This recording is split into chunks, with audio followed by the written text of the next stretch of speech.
یہ بڑی آفت ہے. اور آبویسلی اس کے اندر پاکستان کی کنٹریبیوشن اگر آپ دیکھیں اس کلائمیٹ چینج کے اندر اتنی زیادہ نہیں ہے. پاکستان تو بہت ایک چھوٹا سا، اس 1% بھی شاید نہ ہو. یہ جو کچھ ہوا ہے اس کے اندر ساری دنیا کا حصہ ہے. یہ ساری دنیا اس ایٹ فالٹ ہے اس کے اندر، اور خاص طور پہ اس ریجن کے اندر وہ ملک جو آج بھی سینکڑوں کول فائرڈ الیکٹرک پلانٹ بھی چل رہے ہیں ان کے، اور بے شمار درخت بھی کاٹے جا رہے ہیں. یہ سب لوگوں نے جو غلطیاں کی ہیں انفارچونیٹلی پاکستان اس کی پرائس پے کر رہا ہے، اور اس کو باہر نکالنے کے لیے پوری دنیا کو اپنی ایفرٹس کو پٹ ٹوگیدر کرنا پڑے گا. آئی ایگری ود یو کہ اس کو اس لیول تک پاکستان کے اندر ہائی لائٹ نہیں کیا گیا جس لیول تک کیا جانا چاہیے تھا. سم ہاؤ کئی دنوں کے بعد یہ تھرو وٹ ایور چینلز یہ چیزیں باہر آنا شروع ہو گئی. خاص طور پہ میں بولوں گا کہ نان پرافٹ آرگنائزیشن جو یہاں پہ کام کر رہی تھی، جس میں الخدمت اور بہت سی اور، انہوں نے جب ہمیں انفارمیشن پرووائڈ کرنا شروع کی امریکہ کے اندر، this is how the data start coming. اور خاص طور پہ میڈیا کے کچھ چینلز نے اس کے اندر رول پلے کیا. تو پھر ڈائسپورا یہاں پہ امریکہ میں بھی اور بہت سارے اور ملکوں میں بھی انہوں نے اپنی اپنی لوکل لیڈرشپ کو اس میں انوالو ہونے کے لیے جب کیا، تو اب یہ ہے کہ دنیا اس کے اندر ان کی آنکھیں کھل گئی ہیں کہ لوگ آج بھی سڑکوں پہ بیٹھے ہیں، آج بھی مدد مانگ رہے ہیں. کھلی چھت، کوئی اس کے اوپر آسمان، نیچے زمین، اور سانپ وہاں رینگ رہے ہیں جہاں وہ رات کو سوتے ہیں.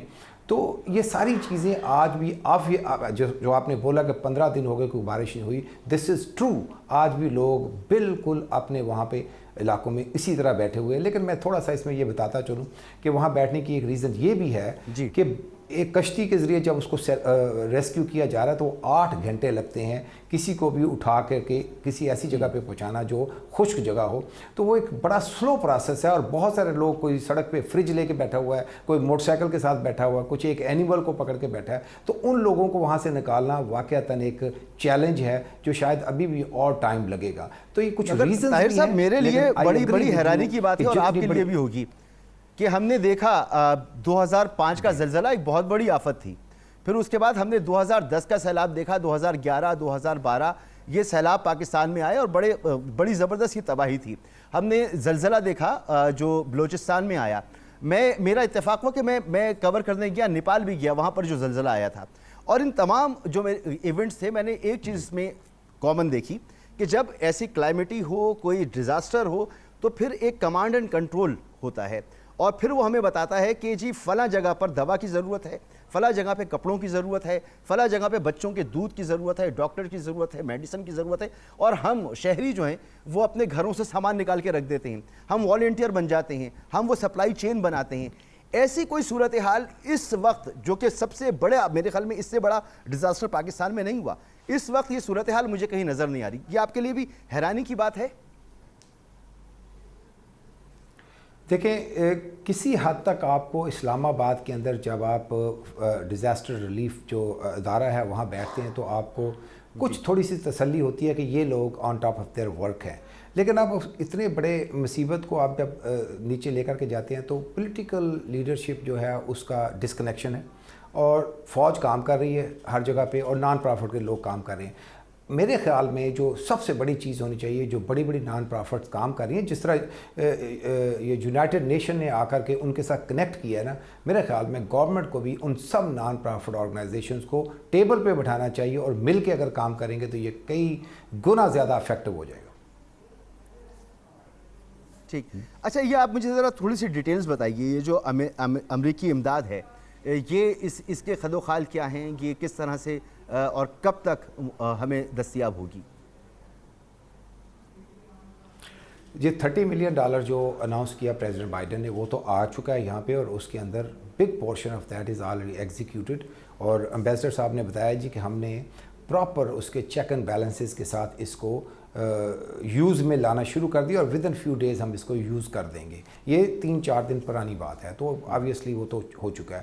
اور جو ٹینٹ تھے اس میں 100,000 ٹینٹ جو ہیں وہ روانہ ہو چکے ہیں وہاں سے. میرا خیال آج اتر گئے ہوں گے یا شاید کل اتر جائیں گے، اور باقی جو ہیں وہ بھی اگلے 2-4 دن کے اندر. یہ جو ہے امیڈیٹلی جو اناؤنس ہوا تھا، جس کو ہم نے انکریز کیا تھا. اب کا کویسچن آ جاتا ہے، this is honestly speaking is just like we all, ہم کو یہ سوچنا چاہیے یہ پہلی قسط ہے امریکہ جیسے ملک سے امداد آنے کی صورت میں. پچھلی دفعہ یہ امداد 1.3